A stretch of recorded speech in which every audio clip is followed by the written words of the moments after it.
So here we are meeting each other once again for this special series called 100 Passages with 100 Percentiler. My unique goal here is to ensure that you and I start thinking alike, and today we plan to look at the second passage in this particular series. So once again, I welcome you to iQuanta's YouTube channel dedicated to your success as a B School aspirant. You know, we leave no stone unturned to ensure that you are able to move closer to your goal. हम बस हर time यही सोचते रहते हैं कि हम क्या करें जिससे तुम्हारी ज़िंदगी आसान हो और तुम्हारे स्कोर्स बेटर हो. So as a result, I think it's a fabulous idea to subscribe to this channel. Otherwise क्या होगा ना, वो कभी स्क्रॉल करते करते एक्सीडेंटली मिलोगे मुझसे, उसकी जगह प्लान्ड तरीके से मिलो ना. So subscribe करो, press the bell icon so that you turn the notifications on. And in case you do not know me, my name is Vikrant. I am a 100% and 100% Tyler in the VARC section of the CLAT exam, and I know this exam inside out. So the agenda is very simple. I will take you through a passage and questions, right? So you will pause the video at every slide, read if it is a passage, solve if it is a question, and once you have solved them all, then you and I will work together where we will read the passage together first. We'll understand what the passage focuses on. We'll understand some tricky part or some nuance. So the idea is, if you and I have discussed something once, then that's it. That becomes yours for the rest of your life. So whenever you come across something similar, you'll be able to interpret it better. And then when we look at the questions, we'll of course focus on the techniques and the elimination approaches, etc. So here you go. The first slide, why don't you pause and then read it, and then I'll take you over to the next one. Okay, next. Pause. Next. Pause and read. Alright, now that you have gone through the passage, let me take you over to the questions. So here is your question number 1. Now you may look at it and wonder, 5 options and what is happening. So see, there are some exams where we do get 5 options. Okay, so we talk about NMAT, you talk about XAT. For that matter, even the CAT exam for a couple of years went ahead and used 5 answer choices. So that is a format that I want you to be comfortable with, so that you're not taken aback when you suddenly see 5 options. It should be equally comfortable for you. So pause the video, answer this question, and then I'll take you over to the next one. Next.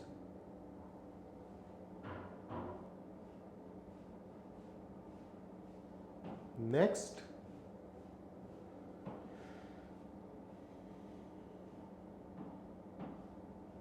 Next.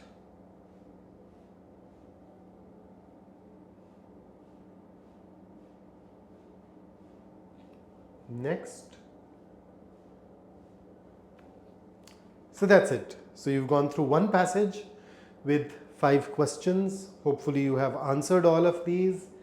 And let's go ahead and start our work together, taking you back to the very first slide of the passage. So let's start reading it.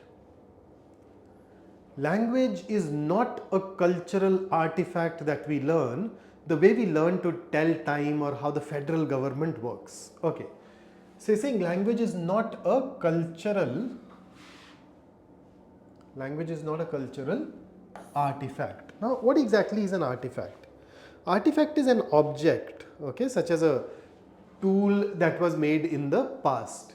So when we say language is not a cultural artifact, the author is saying that language is not a tool that the culture built in the past. It is not a cultural artifact that we learn the way, and now there are these comparisons here. The way we learn to tell time. So, when you're born, you don't know how to look at a clock and figure out the time.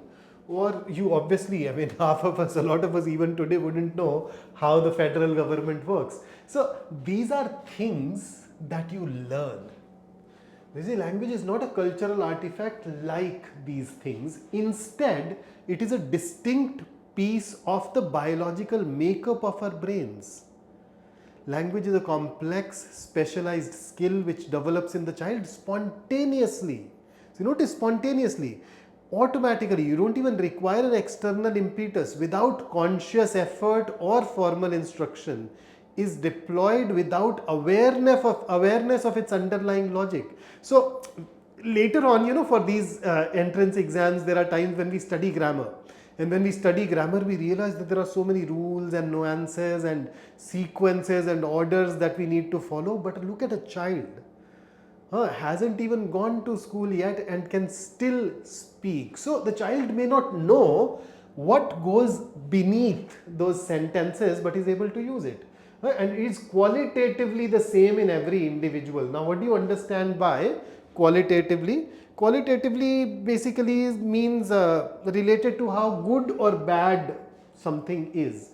So, is qualitatively the same in every individual is that, it's more or less same for every individual, equally good or equally bad, whatever, and is distinct from more general abilities to process information or behave intelligently. So, it somehow suggests that people think language was created by people in the past and we go ahead and learn it, but the author says that's not the case. It is a part of our biological makeup.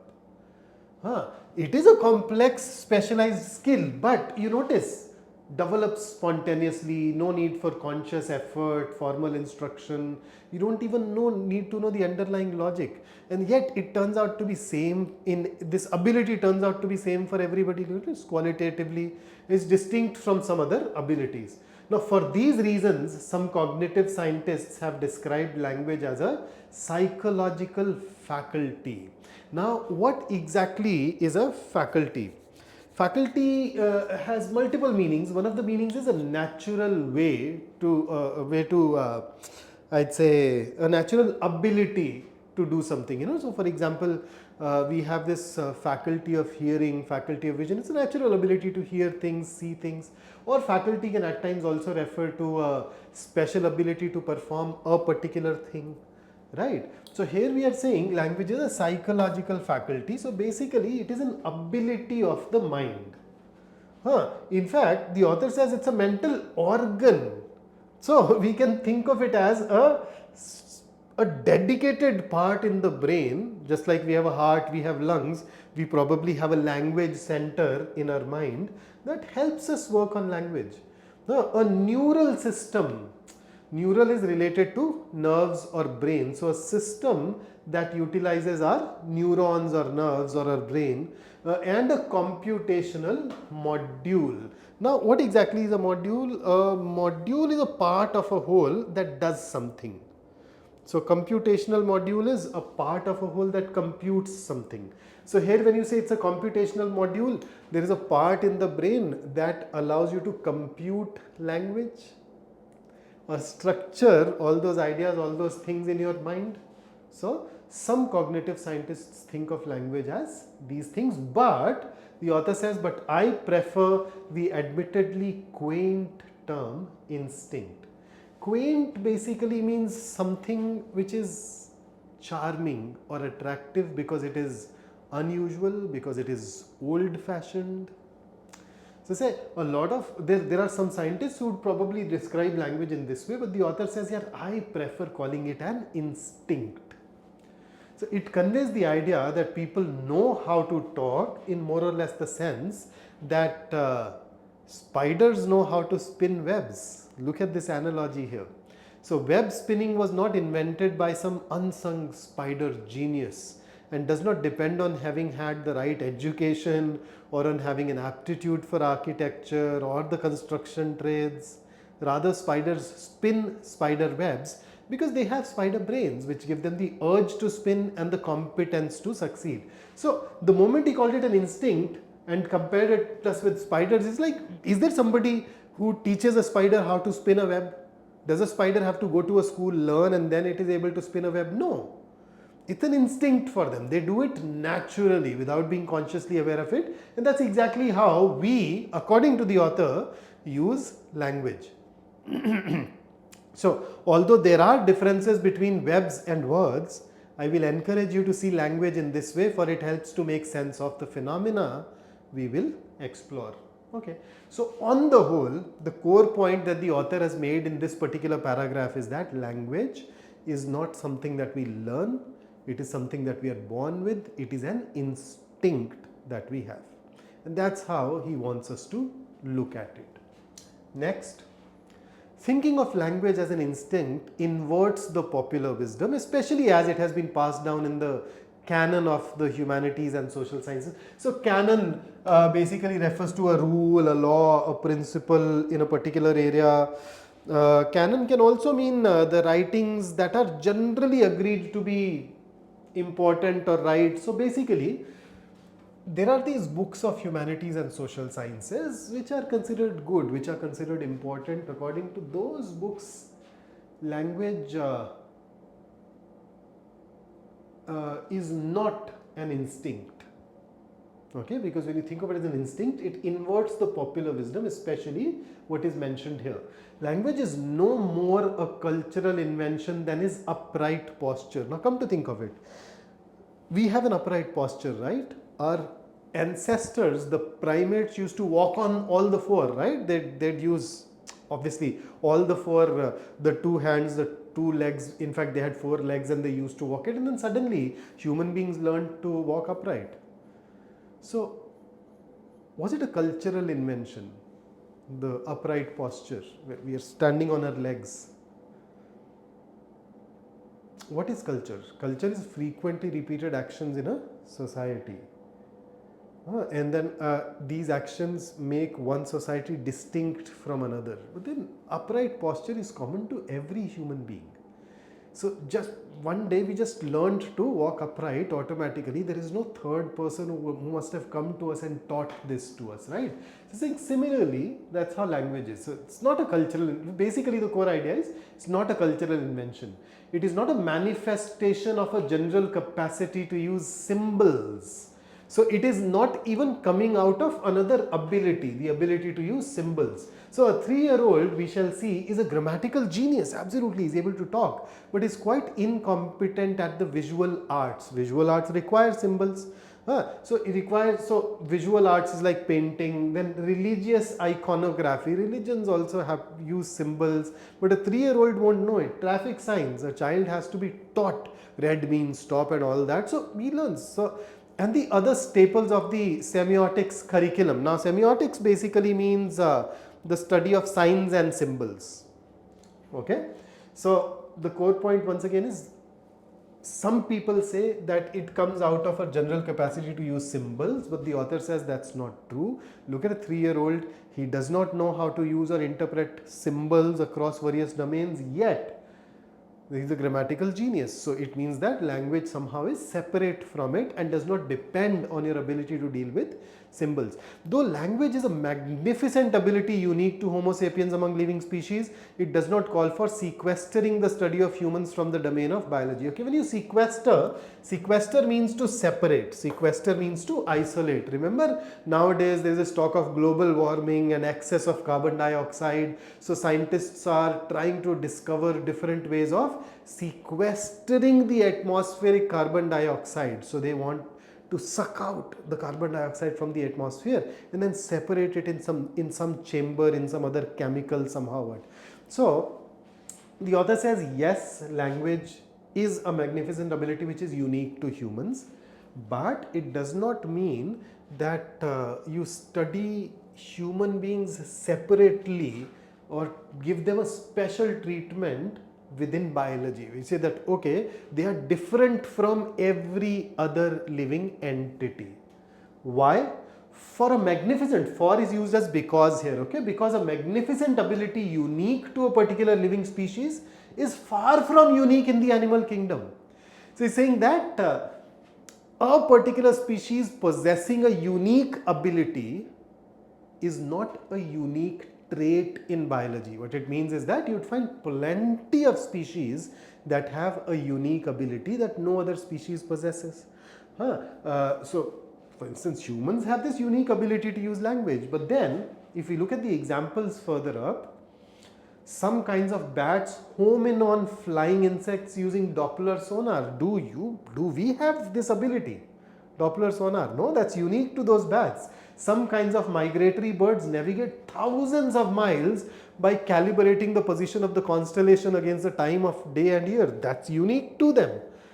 In Nature's talent show, we are simply a species of primate with our own act. So, with our own unique ability, and that is a knack for communicating information about who did what to whom by modulating the sounds we make when we exhale. So, when the air comes out, we are able to modulate it and produce sounds to communicate information. A lot of other species are not able to do it. We are good at it. But then there are these other species, they are also unique in their own way. So once you begin to look at language not as the ineffable essence of human uniqueness, man, what a beautiful turn of phrase. Ineffable means something that causes a lot of emotion, okay, especially pleasure, so much emotion that it cannot be described. So when you do not think of language as the essence of human uniqueness, and that too ineffable, so special, you're so emotional about it that you can't even tell how important it is to our core. But when you stop looking at it that way, but as a biological adaptation to communicate information, just like the bat using Doppler sonar, it is no longer as tempting to see language as an insidious shaper of thought. Now this is a new idea. Now see, insidious basically means something that is harmful, something that is destructive. Should I give you an example? It has a root word here, sid, which basically means sit, not moving. Insidious things are those things that harm us, but you don't even realize that they are harming us. They move so slowly, so stealthily that we don't realize it. For instance, you've heard of hypertension, high BP? It's called a silent killer. Seen that? Why? A lot of people have high BP. They don't even realize they have high BP, and by the time they realize it is very late. So, high BP / hypertension, insidious disease. So, similarly, the author says that language somehow shapes our thoughts and it is considered harmful, dangerous. But the moment you look at it as a biological adaptation, you realize that it is not a dangerous thing which shapes our thoughts, and we shall see it is not. So the author says that in fact that is not even the case, it is not shaping our thoughts. Moreover, seeing language as one of nature's engineering marvels, an organ, remember in the first paragraph the author called it an organ with that perfection of structure and co-adaptation which justly excites our admiration. Yeah. So whenever you see something fabulous, when I was growing up, I loved watching these documentaries on different animals, particularly the ones that lived in ocean, because there are these animals that have color, animals that can produce light, animals with glorious plumage.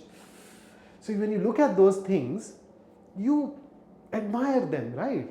So saying similarly, you look at language and it's like that perfection of structure and co-adaptation. Co-adaptation basically means, in biology, co-adaptation is the process by which two things undergo adaptation as a pair or as a group. Those two things can be anything. They can be two organs, they can be two species or whatever. So in Darwin's words, gives us a new respect for your ordinary Joe and the much maligned English language. Okay, so when you look at language as an engineering marvel, it gives you a new respect for your ordinary Joe is a common man, that hey, even a common man possesses such an amazing ability in the much maligned English language or any language. So you look at it that way and you admire it. The complexity of language from the scientist's point of view is part of a biological birthright. Something which is a birthright is something that you're born with. So language, once again throw back to the first paragraph where we are born with it, right? It's in our biology. It is not something that parents teach their children or something that must be elaborated in school. As Oscar Wilde said, education is an admirable thing, but it is well to remember from time to time that nothing that is worth knowing can be taught. So language is very important. You learn it even without going to school. And there is a quote by Oscar Wilde to increase the entertainment and engagement quotient. But I do agree with it. Look at it. That nothing that is worth knowing can be taught. So everything which is worth knowing has to be learned by you on your own. A preschooler's tacit knowledge of grammar. Tacit is unsaid. Knowledge of grammar is more sophisticated than the thickest style manual. So you'd find a lot of books that talk about style, where they teach you grammar and they teach you some nice ways of arranging your words to create fabulous sentences. They're called style manuals, and they're saying that even a preschooler's knowledge is more sophisticated than the style manual or the most state-of-the-art computer language system. So preschooler is better than these. And the same applies to all healthy human beings, even the notorious syntax fracturing professional athlete. Okay, hang on. So, you know, athletes are also at times called jocks, and there is this popular notion that athletes are not good at studying, and when they speak, the sentences that they create may not be right.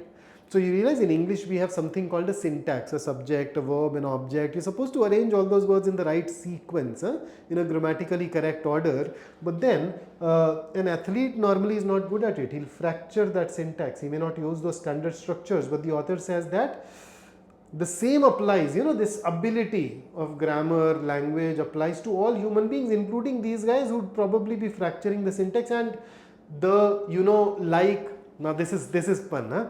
That is how a lot of people who are not good at communication speak, no? And like inarticulate teenage skateboarder. So even those who are not using language well, even they have this fabulous and magnificent ability. They can still talk, they can still communicate. Finally, since language is the product of a well-engineered biological instinct, we shall see that it is not the nutty barrel of monkeys that entertainer columnists make it out to be.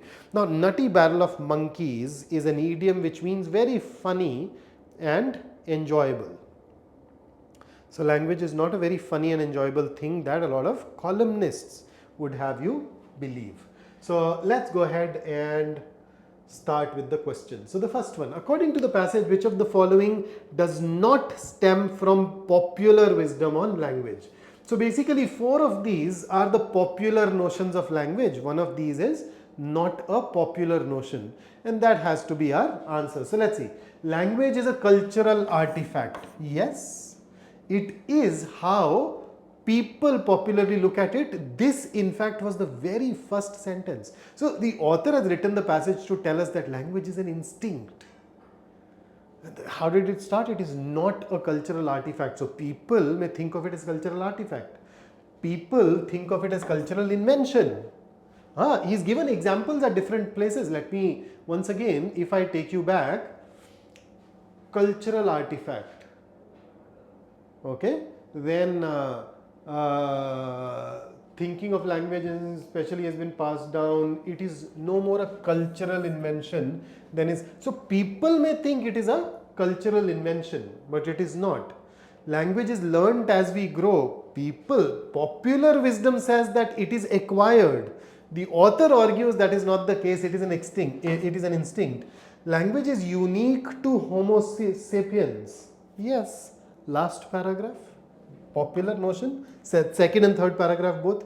Language is a psychological faculty. Is it a popular piece of wisdom? Let me take you back to the place where it is mentioned. So here it is. Now some cognitive scientists describe it as a psychological faculty.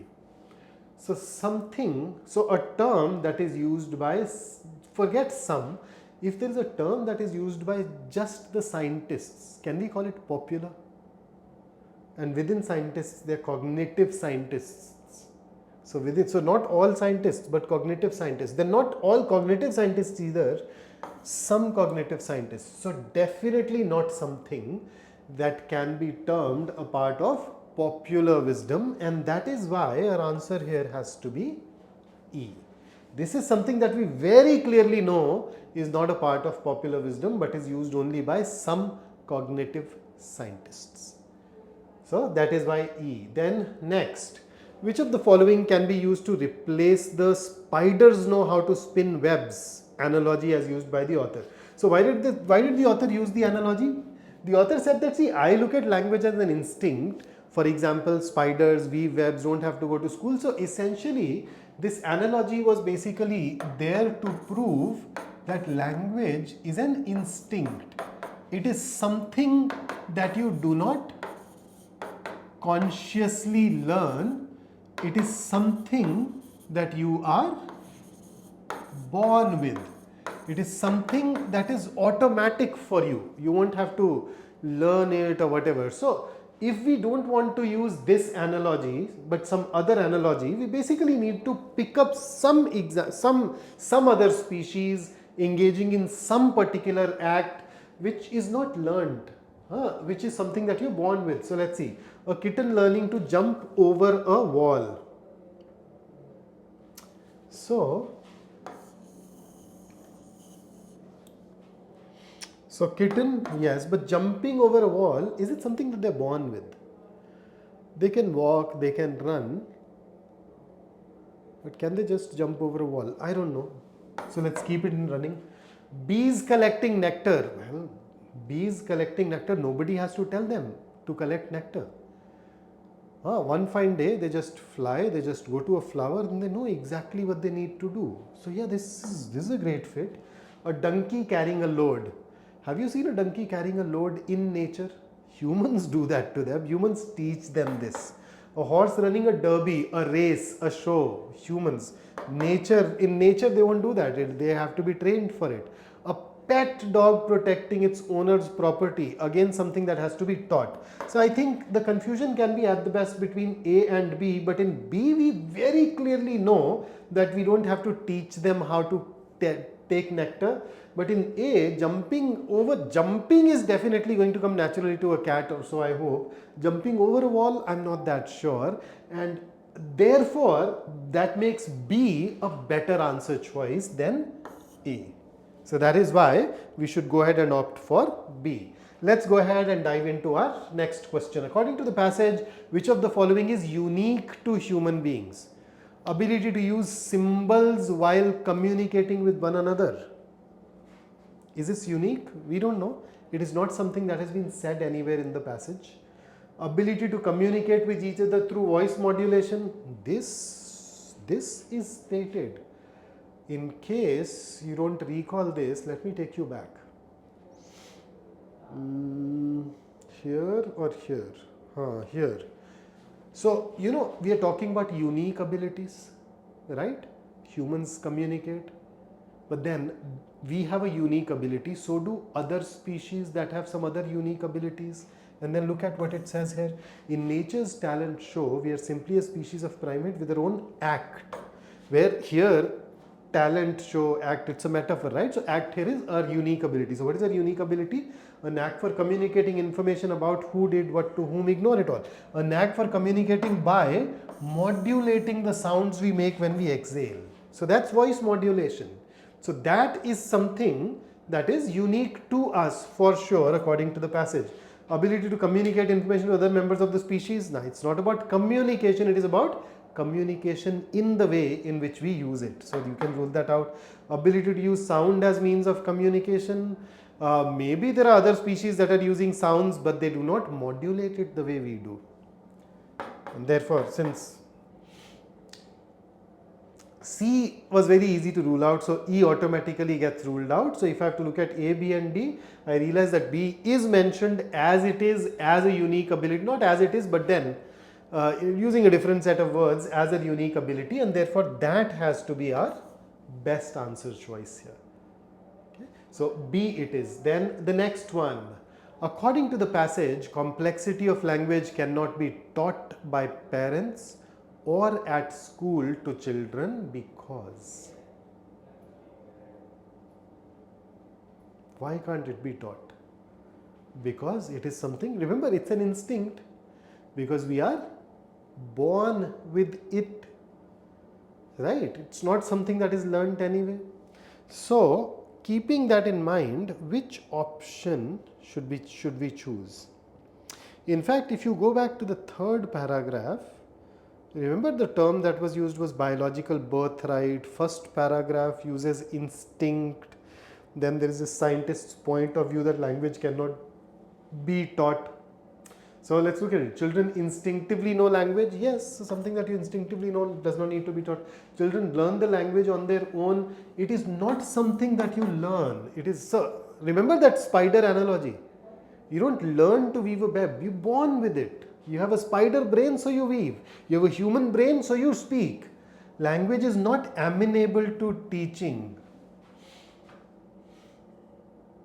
So complexity of language cannot be taught because language is not amenable to teaching, but schools are teaching it. So to say it is not amenable to teaching will be wrong. Children know language better than their teachers or parents? No. Qualitatively, all of us are the same. That's not the reason why it can't be taught. Children are born with the knowledge of semiotics? No, this in fact contradicts the passage. We are not born with the ability to interpret symbols. There have been multiple examples given in the second paragraph to disprove it. So the best answer choice is option A. And with that, let me take you over to the last question. Here you go. Which of the following best summarizes the passage? So, there is only one point that the author has repeatedly made, and that is language is an instinct, we are born with it. It need not be taught. So, which one? Language is unique to Homo sapiens, neither learnt nor taught. Is that the main idea here? Language is not a cultural invention or artifact as it is made out? Maybe. Language is instinctive ability of human beings. Fantastic. Now you notice, for a brief while I was tempted by C, because when you say language is instinctive ability, then language is not a cultural invention or artifact is another way of saying that. But you notice a very crucial difference between C and D. D talks about humans. C does not mention humans. So that suddenly changes the scope of the passage. So can be eliminated. E, language is use of symbols unique to human beings. Use of symbols. Modulation, voice modulation, not symbols. So even this is out of scope, and therefore the best answer should be D. So that takes care of the passage, but here is something for your mind.